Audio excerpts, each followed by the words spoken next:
Today's daf we're going to be learning is Kiddushin daf Yud Chet. We're going to start at the bottom of the previous daf. What we saw yesterday was the nirtza, the nimkar lovei kochavim. The last thing we saw was eno ved lo et haben v'lo et habat. This we explained to mean it doesn't pass on an inheritance.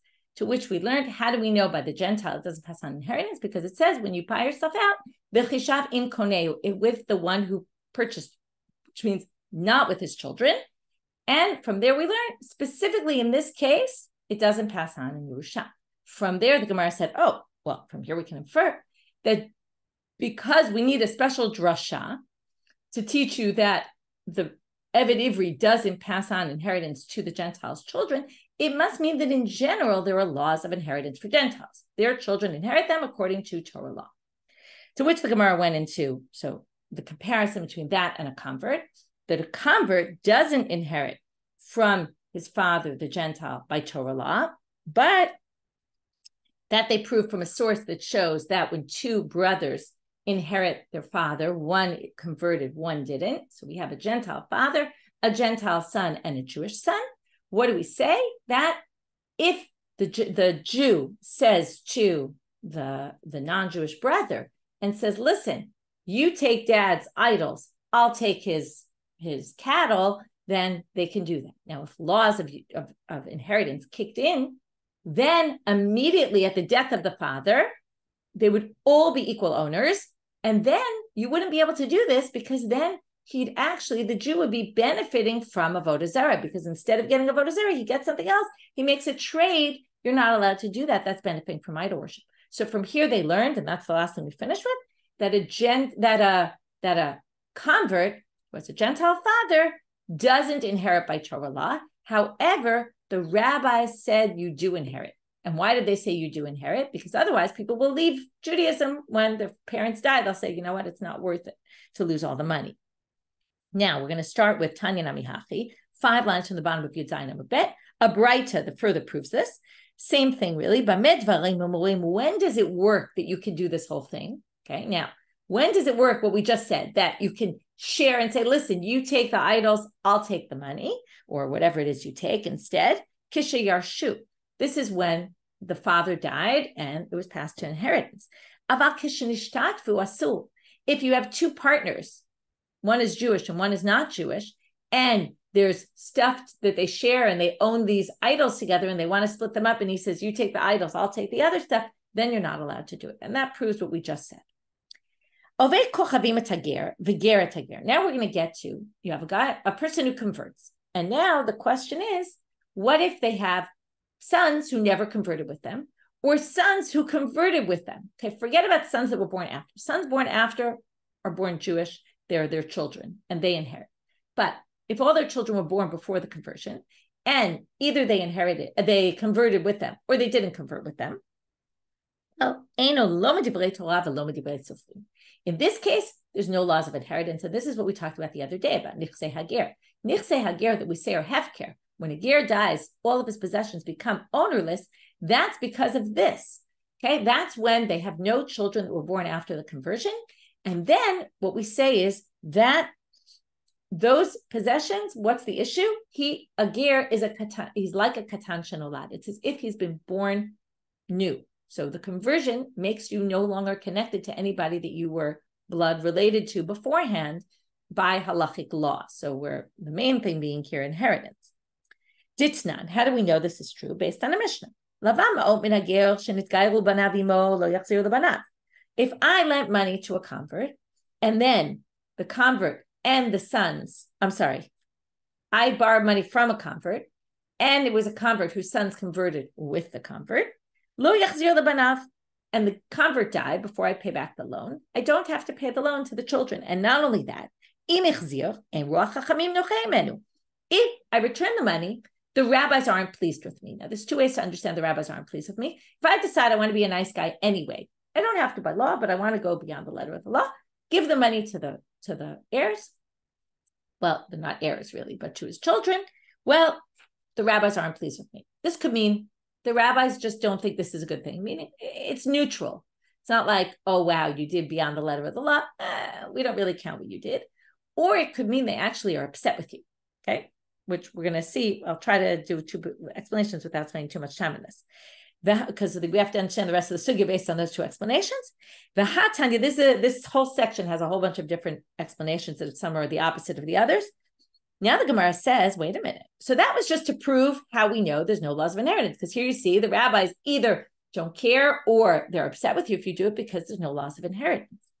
But wait, doesn't it say in a braita, a different braita says the exact, this was a Mishnah, a braita says the exact opposite. The rabbis are very pleased with you if you do that, even though you don't have to. It's a great thing to do. So the Gemara says, lo kashu. We're talking about two different kinds of situations where the children convert with the convert.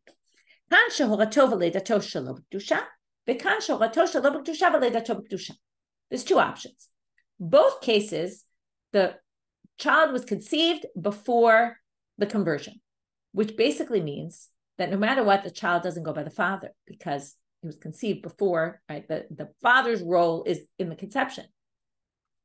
But then by the time the child was born, the mother had already converted. Now, in this case, the child is Jewish, but is a weird kind of Jewish because they don't go by the father because the father wasn't Jewish at the time. The father had a role in things, right? The mother was the one who gave birth to the child once she had already converted or not, or it was all, the child was born, right? The distinction between the cases is, was the child born before the mother converted or was the child born after the mother was converted? So now, what's the difference? Well, either you say, once the child is born after, once the mother was Jewish, so the rabbis are happy because he really is a Jew. It's true he doesn't really connect with his father, but it's a nice thing for you to do. But if he converted after, then there's no connection even to the mother, and then there's really no reason. Okay, and then you would have to kind of say the reason it's neutral. Some people say it's the exact reverse. And that specifically the rabbis aren't, and then it goes with the interpretation, the rabbis aren't pleased with you. The rabbis aren't pleased with you in a case where the child was born after the mother converted. Why? Because that child doesn't go after the father at all. But the child's Jewish. Now that's going to cause confusion to people because they're going to see the child was born when the mother had already converted. They don't know exactly when the mother conceived, when she didn't conceive, or, nobody starts doing calculations. Was he born 5 months after the conversion, 9 months after, 10 months? It's very confusing because he's treated as a Jew, but for many halachot, he's not treated he's treated like a Jew, but not like his father's son. For example, yibum, right? Let's say the father has another son later, and then that son dies without children. You don't do yibum because yibum goes by the father's children, and this isn't considered the father's child. So we don't want you to use laws of Yerusha or Ki'ilu as if you're using laws of Yerusha, meaning pay back the loan, because he's not considered his father's child. And we don't want people to have you think that he's the father's child and will cause all sorts of problems down the road in certain halachic areas. So that's the case where we really aren't happy with you, whereas other things we would. Other cases, yeah, go for it. There's no reason we're going to have confusion. So again, there's a bit of confusion about the sugya in general.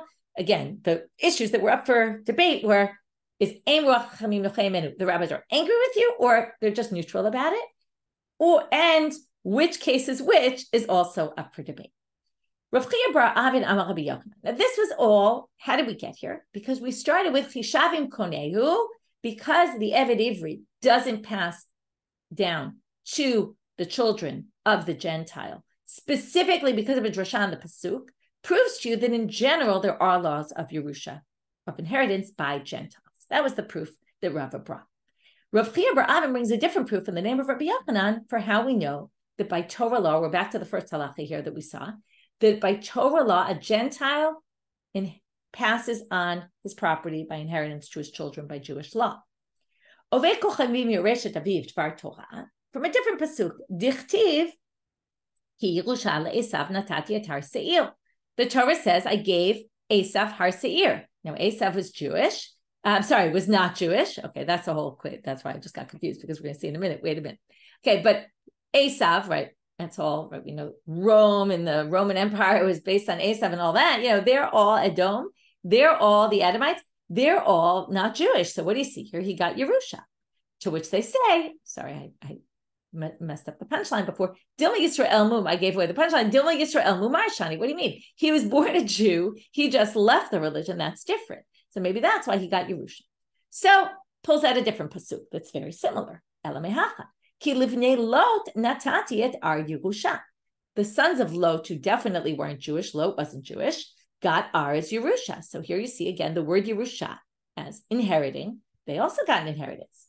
So now, before we raise an issue with that, first we're going to say, or maybe as we go through this, we'll raise an issue with each answer. We have two answers now. How we know that Ovdei Kochavim, or non-Jews, basically pass on inheritance to their children, either B'chishavim Koneu, that was Rava, or Rav Chia bar Avin, who says it's from Lot. So Rav Chia bar Avin, my Tama lo amar kavava. Why didn't he hold like Rava and use the B'chishavim Koneu? Because it's not like it really says it very clearly in the pasuk. Mikti B'chishavim Koneu v'lo im yorshei Koneu. It says you do the cheshbon, do the mathematical calculation with the guy who bought you. It doesn't say and not with his heirs. With the guy who bought you, it could be him or his heirs. Who's to say this is excluding his heirs? It's not a clear exclusionary pasuk. Rava, my time alone, why didn't he prove from Lot? Mishum kvododa Avram shane. Maybe Lot, because of Avram was his family. Maybe on account of Avram, Lot got Yerusha, but it wouldn't necessarily apply to all non-Jews. So with that, we'll finish that sugya, and now we're going to move on. Tanu Rabbanit. Now we're going to bring a braita. Okay, before we do this braita, I want to reread the Mishnah just so that we have everything in place before we start raising all sorts of other issues. Our Mishnah said, "An eved ivri is acquired b'kesef b'shtarim on Yudalad Amud Bet. V'konet atzmo." This is the important part. How does he get out of it? Shanim, Yovel, ugeraon kesef. Right, the three ways: 6 years, Jubilee year, or by paying back whatever's left. Yitera alav ama ivriya. She has one additional way, which is shekonet atzma b'simanim. She goes out when she hits puberty, halachic puberty. Hanirtza nikne b'ritzia, and the main important part, konet atzmo b'yovel u'b'mitata adon. And the one whose ear is pierced goes out in addition if the master dies. That was the whole thing we started with yesterday. Who goes where when the master dies? Who goes to the sons? Who doesn't go to the sons? Sons not Torah. Tanu Rabbanan. So now we have a braita that almost every sentence in this braita we are not going to yet understand. We're going to have to try to figure out. Yesh be'ivri she'en be'ivriya, v'yesh be'ivriya she'en be'ivri. A little bit similar to our Mishnah. We're going to compare the Eved Ivri to the Ama Ivriya, right? There was somewhat of a comparison in our Mishnah. The Mishnah had said, right, all the things that are true for an Eved are true for the Ama Ivriya, other than the fact that she has one additional way to leave. This braita is going to say something very different. Yesh be'ivri she'en yotzei b'shanim, shehu yotzei b'shanim, u'b'yovel, u'b'mitata adon. Ma she'en kein be'ivriya. Sentence number one makes no sense. What does it say here in light of what we learned before? In Ivri, a male has something that a female doesn't have, which is he leaves after 6 years. He leaves in the Jubilee year, and he leaves, obviously this means if he stays beyond the given time and pierces his ear, he leaves when the master dies, because we already learned the Eved Ivri, the regular one, doesn't leave when the Adon dies. He goes to the son, not to the daughter or the brother, but he goes to the son. Anyway, Masha'en came to Ivriya. Now this isn't true when it comes to an Ivriya. So that sounds like she doesn't leave at 6 years. She doesn't leave at the Jubilee year, and she doesn't leave when the master dies. Now, we learned that all those things are true, so this is going to be a little bit not clear, or very not clear. Second line. Yesh be'ivriya hare ivriya yotza b'simanim. Okay, that already we know is true. That line makes sense. There's something that the men don't have, which is she leaves b'simanim. Ve'ena nimkeret v'nishnet. And she doesn't get sold twice, meaning a father has no rights to sell his daughter twice. This we're going to see a lot of interesting things about the father and the daughter, and the way I view these are ways to protect the daughter from getting abused by her father, that he keeps selling her to be a slave, and other things we're going to see, where all of a sudden we're going to get to the immorality in general of selling women to be slaves, okay, selling daughters to be slaves. You can see that clearly, certainly Rabbi Shimon's opinion, which we're going to say later, that this is all Rabbi Shimon, clearly was there and didn't view this whole psukim about selling your daughter to be a slave as a positive thing. He really didn't. Umifadin ota ba'al korcha. And this also goes to protect her. We can redeem her against his will. His will, we don't yet know who, the master or the father. We're going to get to that. Masha'en can be ivri. And that's not true for an ivri, so not simanim. You can't sell him. You can sell him twice. And you can't redeem him against the will of, I guess there it would have to be the master. Or whatever. We'll have to see when we get there, although really we're not going to really have a comparable case by the Ivri on that one. But Mashen Kibivri, meaning there is no comparison there. Although the truth is we will see a comparable case. Amar Mar. So now let's start going through this braita and understanding all these things that didn't make any sense. Meaning all those things, 6 years, Yovel, Mitata Adon, the death of the master, all that frees a male slave, not a female slave. Urimini, that goes against our Mishnah. We're now quoting from our Mishnah, right? She gets all those plus more. Doesn't make sense. Rav Sheshet says, when we say she doesn't leave at 6 years, she doesn't leave at Yovel, she doesn't leave if the master dies, that's all in the case where, remember, in the Ma'avira gets sold and there's an option that the master can marry her or marry her off to the son. That's called Yehud. In the case where they did Yehud, then she doesn't leave after 6 years or Jubilee or all that. And that's what the braita was saying. To which the Gemara says, Yada Pshita, that's quite obvious. Gita Baya, of course, she's married now. She needs a get. Okay, married or betrothed. That's a question later in the Gemara today. But either which way, even if you're only betrothed, you need a get. Of course, she doesn't get out in 6 years. So the braita wouldn't need to tell you. To which they say, Ma'u ditema. Maybe you would have thought this Yehud is a bit of a different track than marriage. Maybe you would have thought that if she does Yehud, since she was sold originally as a slave and now he betroths her, maybe it's a different type of, or he does Yehud, maybe it's a different type of relationship. Maybe she could get out of it either by get, or maybe she still leaves in 6 years, still leaves in the Jubilee year. That's what the braita had to tell you. No, she doesn't. So the first line of the braita where it said Masha'en Kim B'Viliyah meant once she already did Yehud with the master or the master's son. Ihachi. Now, if you're going to assume that when it's talking about the Ma'avriya in this braita, it's talking about after Yehud, well, then let's continue on. What's the next line of the braita?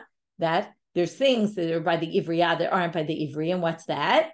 Sha'Ivriya yotzeit b'simani. Now, Ihachi ama yotza b'simani. So if you're going to continue and say the first line was after Yehud, then the second line should be after Yehud also. After Yehud, she doesn't leave when she reaches puberty.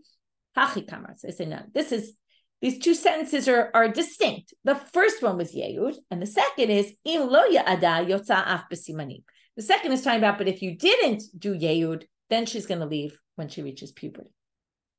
It's a bit of a hard to say. The first line was that, the second line was that, although they are two separate lines, so maybe. Now we're going to go to the next issue, which is after the simanim we brought up, enanim keret v'nishnek. You can't sell her twice. And what does that mean? You can sell the Eved Ivri twice. So, Michlal Eved Ivri nimkar v'nishnek.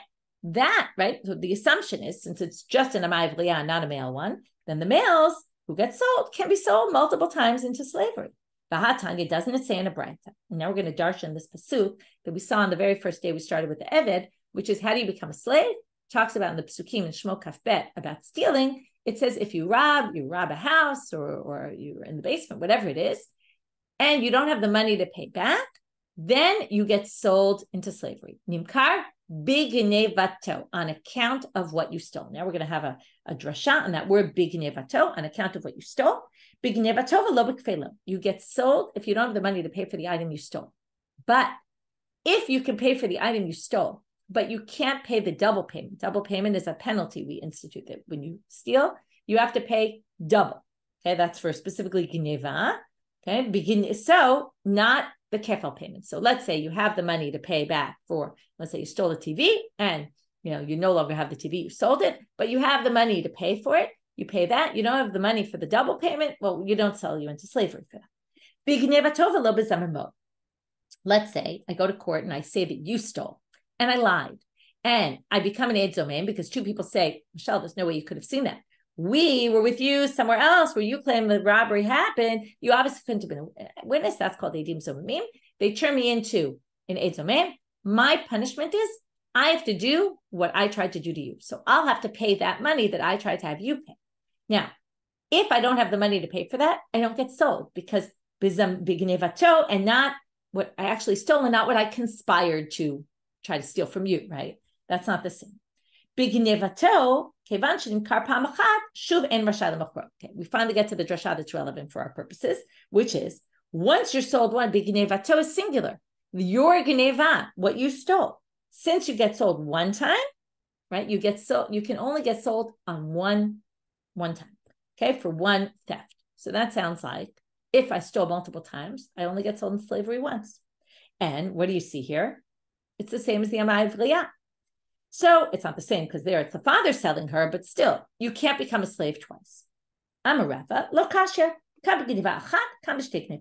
Rava says, depends if you don't get sold twice for one theft, but you do get sold twice for two different thefts. That's if I continue to steal and I don't have the money to pay back, each separate theft I get I could be sold to be a slave.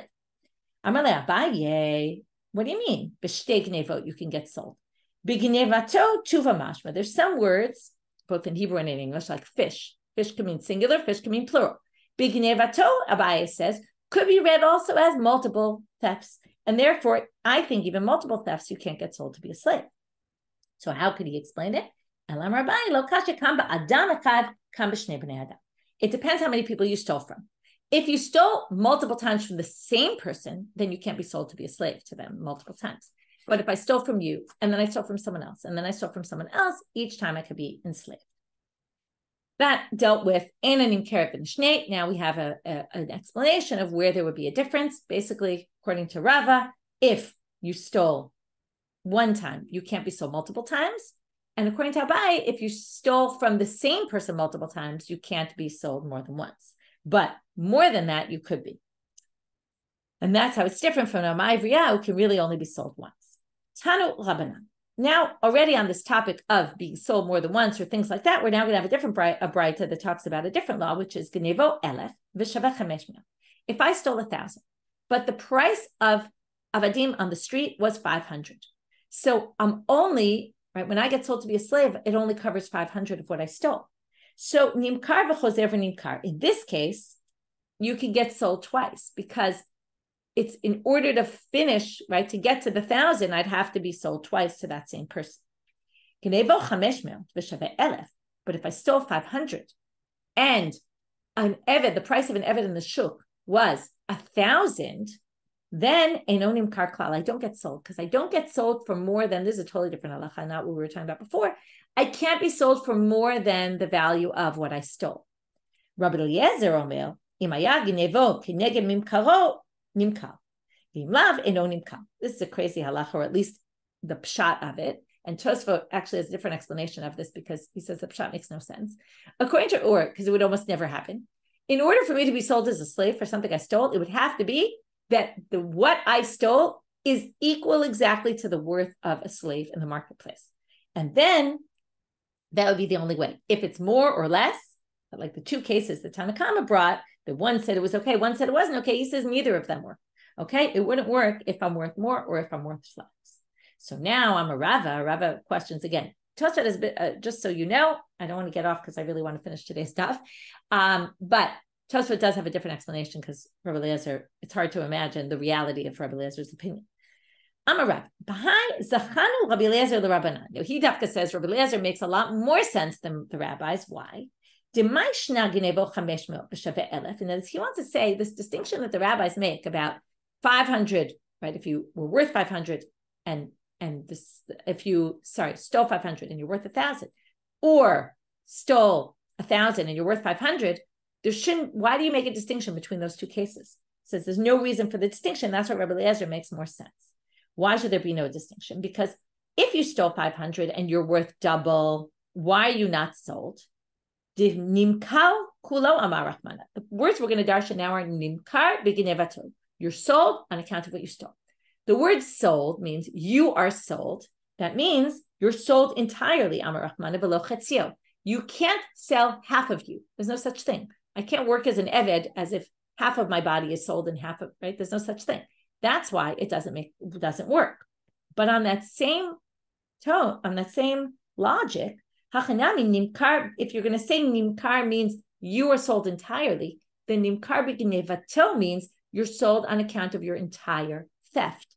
So now, Amar Rahmana, right, the Torah says, b'genevato, v'lo nimkar b'chatzi genevato. You can't be sold for half of what you stole. So in the case where I stole 1,000 and I'm worth only 500, we can't sell me as a slave to you for the 500 because for half of the theft, because that would be nimkar b'chatzi genevato. It's true that in the end, according to Tanakama, right, you'll sell me a second time, but each sale makes no sense. It doesn't fit in with the psukim.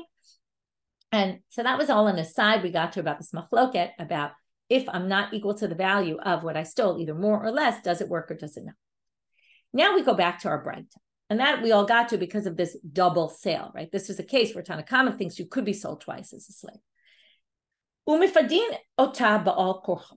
Now we get to this line of redeem her against his will. Who's him? Sever Rabba Lemeimer, ba'al korcha da'adon, right? The simple would be to say, you can redeem her against the will of the master. But, Amalei Abaye, my new, how would that be exactly? Now, first of all, when you buy yourself back, what did we learn? Vehefta. Remember, the verb there had to do with the verb of the action taken by the master, which means the master has to agree to it because they deduct what you worked and you pay the money. So it can't be that, because it can't be, that you can just throw him the money and say, I'm going free, because he has to be part of it. So therefore, what they suggest is, what Abaye says, and then immediately he's going to reject it. This makes no sense that would be the case. We've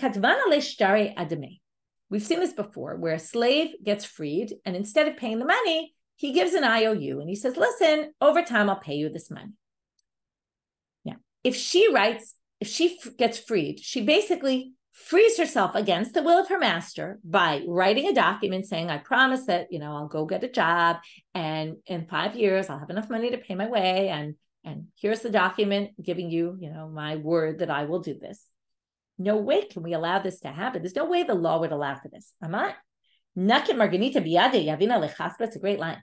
He's got a pearl, a jewel in his hands, meaning a slave woman who's working for him that's worth a lot of money. And she just gives him chaspa. She gives him a shard of earthenware shard, meaning the fact that she writes a star saying, I promise I'll give you money, that's not really worth very much. She's a slave. She has no money to her name. Who's to think that she's going to necessarily pay back this money? There's no way the law would say, oh, your slave can leave in this way. That would be absurd. So because it makes no sense, then we don't have a case where you can redeem against the will of the master. Therefore, we must say, Ela Amar Abaye. Abaye rejects Rava's suggestion and says, Ba'al korchei da'af. It's against the wishes of the father. Now, here's a great line. And today we're going to see a whole bunch of things, like I said, about protecting the Amai V'Leah. That if the father, let's say the father, he sells her because he doesn't have money. Now, he has money, but what? He chooses not to spend his money to redeem his daughter, okay? And he chooses, I'd rather buy nice food. I'd rather spend the money on a new house, whatever it might be. He chooses not to redeem her, even though he has the money. To which they say, we can force the father, the community can come, or the court can come and say, listen, you have the money to redeem your daughter. You must use this money to redeem your daughter. Because it's bad for the family. The family can come and insist and say, listen, take this money and redeem her, because it's not good for us that we have this slave woman in our family. It's a stain on our family's, name. So they're allowed to force the father to spend the money to redeem. That's what it means. But what did we say in the braita? That's different from an Eved Ivri. You can't force the relatives to redeem him or force him to redeem himself or whatever it might be. So they say, what do you mean? Maybe you would say the same thing. Why don't you force the family? Just like it's a disgrace to the family name to have a woman who's a maidservant. It's a disgrace to the family name to have a man who's a servant, who's a slave here. So they say, no, you can't force the family, or you could, but if you force the family, what will he do in order to get money, right? He sells himself to get money. He'll just sell himself again. So we'll keep making the family put up money, and he'll sell himself again into slavery, right? Which doesn't apply by the woman. She can't sell herself to be a slave. To which they say, it's true, she can't sell herself to be a slave, but the father could. If we force the father, what will he do? He'll sell herself into slavery again. So they say, no, of course he can't do that, because, and as again, this is to say, there is no difference. This was all set up as a difference between the two cases. So what do they say? But wait, we already learned.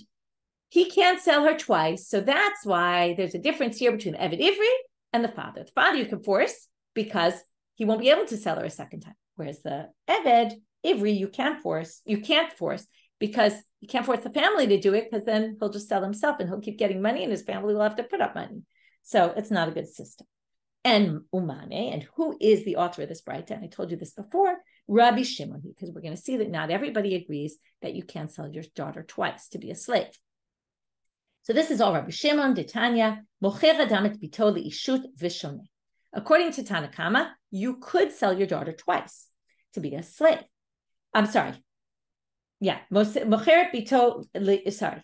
Mocher adam bito liishut v'shoneh is he could betroth her twice. Okay, it's weird because he says mocher. It's not exactly a sale, but he can basically, because it's going to l'shivku v'shoneh, the mechira is really referring to the slavery, but he could both betroth her twice. Let's say he betroths her and the husband dies, or the husband divorces her, and she's still a minor. The father can betroth the daughter a second time. Likewise, he could do the same thing, sell her to be a slave. She leaves, and then he sells her again. Again, she has to still be underage, but he could do it. So let's say he sells her, and 2 years later, the Jubilee year comes, and she's still under 12, so he could sell her. Li'ishut achar shivchut. Okay, now we're going to do a combo. Let's say she was sold to be a slave, and then she got freed, and now he wants to betroth her. He can do that also. Avalo, the only thing Tanakama says you can't do is shivchut achar ishut. Once he betroths her, he can no longer sell her to be a slave. Then already the options are off the table. Rabbi Shimon omer, kashem she'en adam mocher et bito l'shivchut achar ishut, kach en adam mocher et bito l'shivchut achar shivchut. He says, just like you can't sell her, and I'll take the one you said. You say you can't sell her to be a slave after you already betrothed her to someone. You lose your rights to sell her to be a slave at that point. Well, I think in that same vein, once you sell her to be a slave, you can't sell her a second time to be a slave. Now, what's the root of the machloket? They disagree with the same thing these two Tanaim disagree about. The Tanya. Bibigdoba. Okay, now we're going to darshan this pasuk, then we're going to take it entirely out of context, and later we're going to take it even more entirely out of context. In the case of the Amai Bria, we're in Shmo Kaf pasuk chet. If she's bad in the eyes of the Adona, shelo yada, that okay, there's a whole debate whether lo is with an aleph or with an ayin, with a vav. I'm not going to get into that right now. Vehefda, and he redeems her. La'am nechui lo yumshol lemochra bebigdoba. He can't sell her to a Gentile. Okay, if she's going to be redeemed, the owner can't sell her to a Gentile. Bivigdoba. Now, what is this bivigdoba? We don't know what bivigdoba means. We're going to either bagad is going to be from the language of beged, clothing, or it's going to be from the language of he's a trader. Okay, livgod is to be a trader. So let's see the two options. Kevan sheperas talito aleha. Okay, beged milashon cloak. Okay, he takes his talit and he put it on her. Once he does that, and shuv en rashay lamochra. Okay, what is this? This is Divrei Rabbi Akiva. What does this mean? What is the only case, and this matches Tanakama, what's the only case that the father can't betroth her? If already there was Yehud, remember what Tanakama said. Tanakama said, Ein adam mocher et bito l'shivchut achar ishut. If she was already married, what could be married here? If the master betrothed her by putting his talit on her, by the way, some people say this is the source for the bedekin, that we cover, that the husband covers her. Some people say this is the source. Some people say this was unique to Yehud and it doesn't have to do with in general marriages. But some people say this means marriage, right? He put this beged on top of her. He basically covered her. And now the father can no longer sell her. So if there was Yehud, which is the same basically as marriage or betrothal, then the father can no longer sell her again. And that was the one opinion of Tanakama, the one case that Tanakama said the father can't sell anymore. Rabbi Eliezer Omer, bivigdoba, kevan shebagad ba, shuven rasha lemochra. This is a really strong line. This is taking Rabbi Shimon even farther. The father is viewed as a traitor by selling his daughter to be a slave. That's basically being a traitor to your daughter. You're abandoning her by selling her to some guy to be a slave. Since you bivigdoba, you can no longer sell her again. Again, it's taking the pasuk totally out of context. Both of these explanations. But they're all struggling with this word bivigdoba. What are we talking about? So he says, once you go against her, you can't do it again. You can't sell her a second time. You get one chance and that's it. Even the one chance we don't really want you to do. But so now, first we want to get to what's the root of the machloket. So Rabbi Eliezer Saval, we're starting with the last opinion now. Yesh aim lamasolim. We go by the way a pasuk is written, not by the way the vowels go. Okay, the vowels are a tradition. But the way it's written is yesh em la masoret, the masoret, the tradition of how the letters are written. Now, if you wanted to say big dough in the beged, then you would have a yud. Now, you might say, no, you wouldn't write that in modern Hebrew, but it would say big dough, it would be with a yud, and then it doesn't have a yud. So it must be bibogdo, by rebelling. You read it like that. But Rabbi Akiva savar yesh ein lamikra.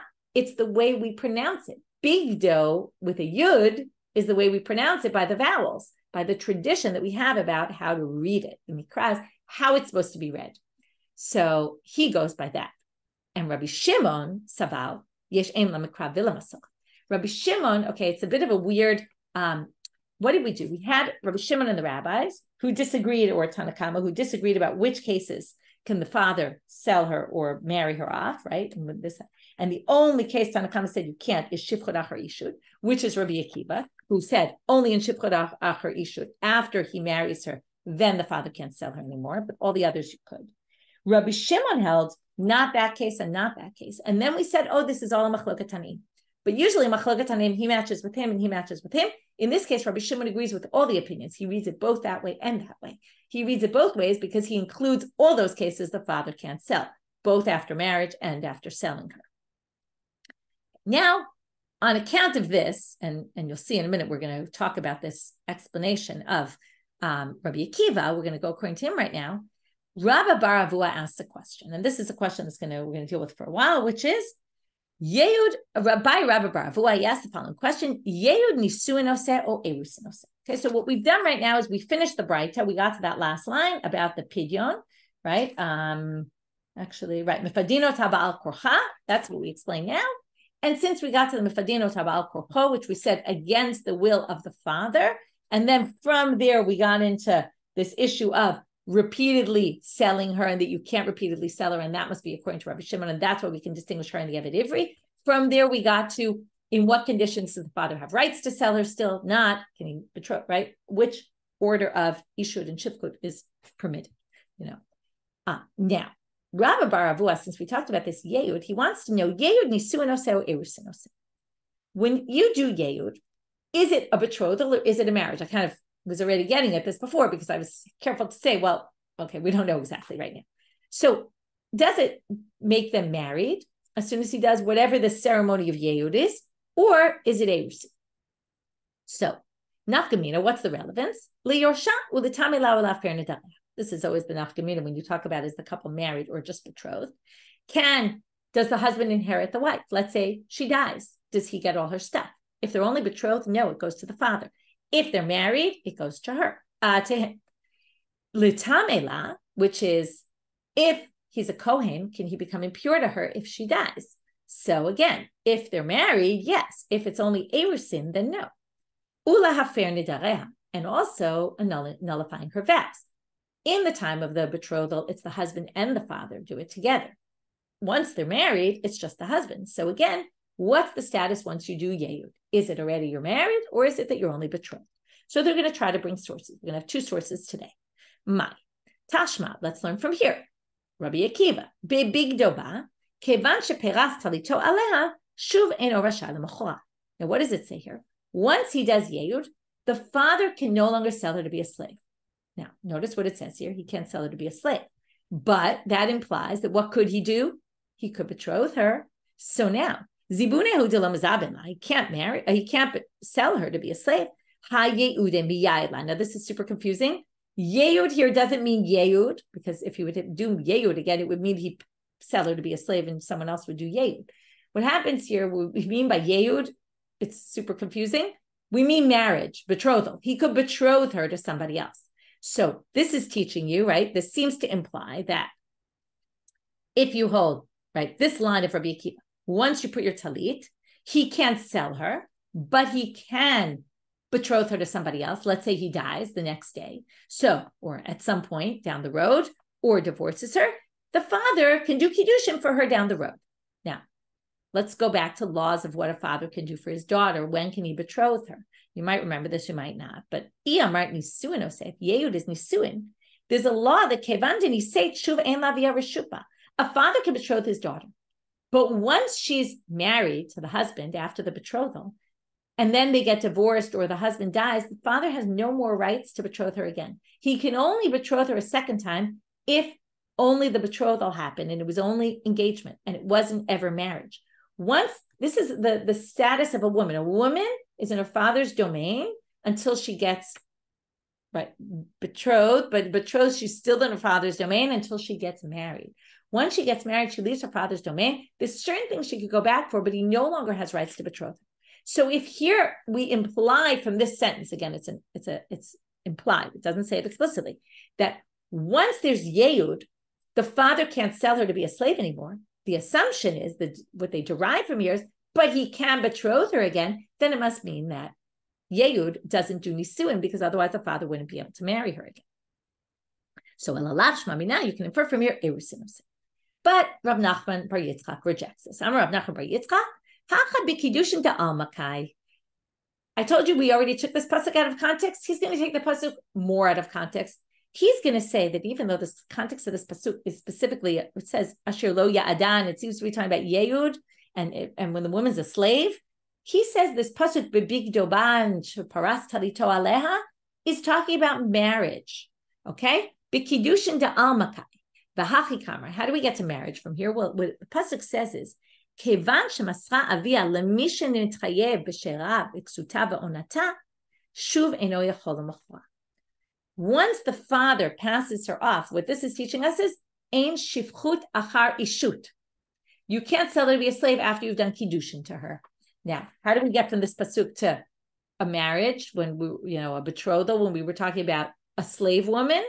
Well, two things. Number one, the beged. What's the beged? The beged is a reference to ksut. There's three things that a husband has to give his wife: shelter, clothing, and intercourse. So what do you have here? The clothing is a reference to, once he gives her to someone who takes care of her clothing and the other things, then he can no longer sell her to be a slave.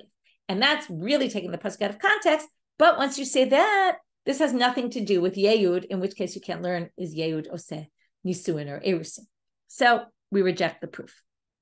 The other proof, by the way, is that the pasuk, two psukim before, it said, if he does yehud, right, if he gives him to the son and the son takes another wife, he has to make sure not to give her any less of the sheer ksut nona that every woman is deserving of. And we learn all the laws of sheer ksut nona from that verse. So there's also some connection to sheer ksut nona in those psukim of a regular marriage. Okay, next, tashma, second attempt to prove. Ein mochra lekrovim.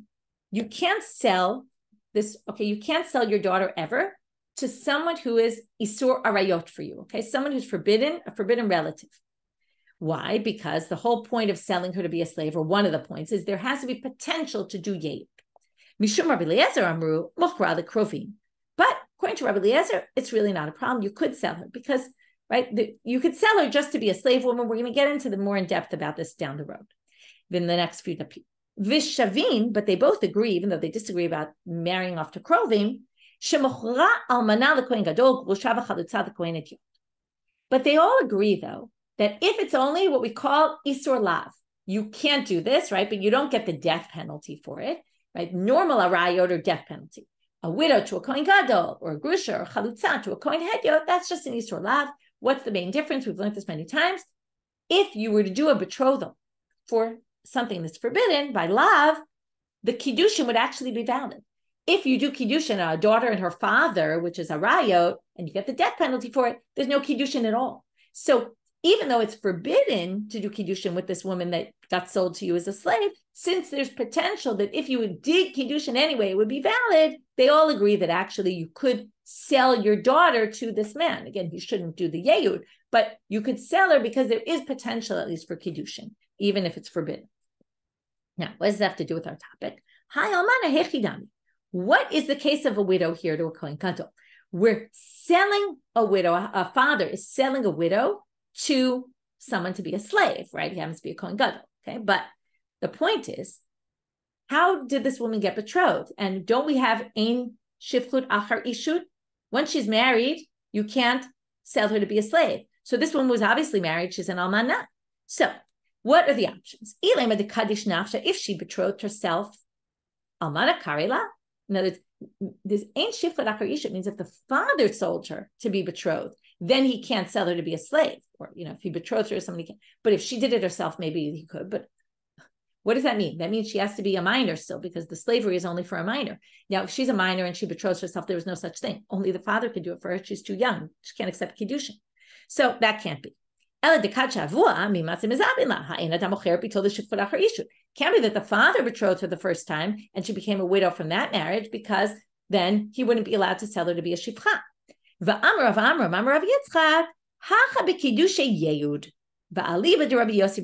must be she was sold to be a slave, and then they did yehud, and then this is only though according to Rabbi Yossi, Rabbi Yehuda. Why? What is Rabbi? Now we learned already that you can't do shifchut achar shifchut. This would be two shifchuts. But what? Rabbi Yossi, Rabbi Yehuda said, "Ma'ot harishonot lav lekiddushin nitnu." How? On what money? When he does yehud, on what money is he betrothing her? There's two options. Either betrothing her for the money that the father sold her in the first place, and maybe it's that money, or it's basically that money is going to Kiddushin, or it's that he's saying, I'm basically giving you back the years that you're supposed to be a slave, the upcoming years, and you'll be my wife instead, and with that, I'm betrothing you. So Rabbi Yossi, Rabbi Yehuda says that the Ma'ot HaRishonot were not for Kiddushin, which means that the father had nothing to do with the yehud here at all. Since the father had nothing to do with the yehud, that allows him now to be able to sell her a second time once this whole yehud didn't work out. And if you're going to say, now here we get to our answer, if you're going to say that yehud makes her married, then what? Once she's married, he doesn't have any rights to do anything with her anymore. So therefore, it must be elamai, erusin oseh, must be erusin. But what's the problem with, right? V'shavin shemocha, and then they all agree that he can sell her. Ha'en adam mocheret bito l'shifchut achar ishut. Wait, but something doesn't jive here. Even if it's erusin, we have a separate problem here. Everyone agreed that you can't sell the daughter to be a shifcha after ishut. Now, elamai lachlameimar. What would you say then? Ishut. What's ishut? Ishut doesn't mean marriage. Ishut means even betrothal. So once she's betrothed, which would be yehud, he can't sell her to be a shifcha. So to say that this time about yehud doesn't work, even if it's erusin, doesn't make a difference. Erusin yisun. So what are you going to say? Shani erusin didan me erusin da'avia. If you're going to say, well, it's because the erusin in this case had nothing to do with the father, right? That was the whole way we explained it. The father was divorced from not divorced, right? It's a bad word to use here, but he was removed from the erusin because the erusin transpired between her and him only. The father wasn't part of the picture. So, because again, Rabbi Yehuda said the Ma'ot HaRishonot didn't do the Kiddushin, it was the later, right? It was the fact that he was basically saying, you don't have to be my slave anymore. So, if that's the case, then afilu tema nisuin oseh shani nisuin didam nisuin da'avia. Well, then you could say the same thing for marriage. Normally we say if the betrothal in the marriage was the father, then the father can't betroth her a second time, right? Or can't sell her to be a slave after that. But if the father had nothing to do with the marriage, maybe he should be able to sell her to be a slave. So we're back to square one. It doesn't necessarily prove erusin and nisuin, and we'll leave it at here, and we'll see where we go from here. So quick review of our daf. We started with the part about a convert and his children inheriting from him. We moved on to this braita that compared Eved Ivri and Amai Ivriya, which almost every sentence didn't really make sense to us. We had to reconcile it with both the previous section and with the Mishnah, and we had to reconcile it with other things that we know. And then from there, we got sidetracked, and because we talked about Ein Shifchut Achar Shifchut, and we talked about Ein Shifchut Achar Ishut and all that. And from there, we got into this question of, is Yehud Nisuin Oseh or Erusin Oseh, because we use those sources to try to answer that question, although so far we haven't been successful at getting to an answer. Stop here for today. Wishing everybody a great day.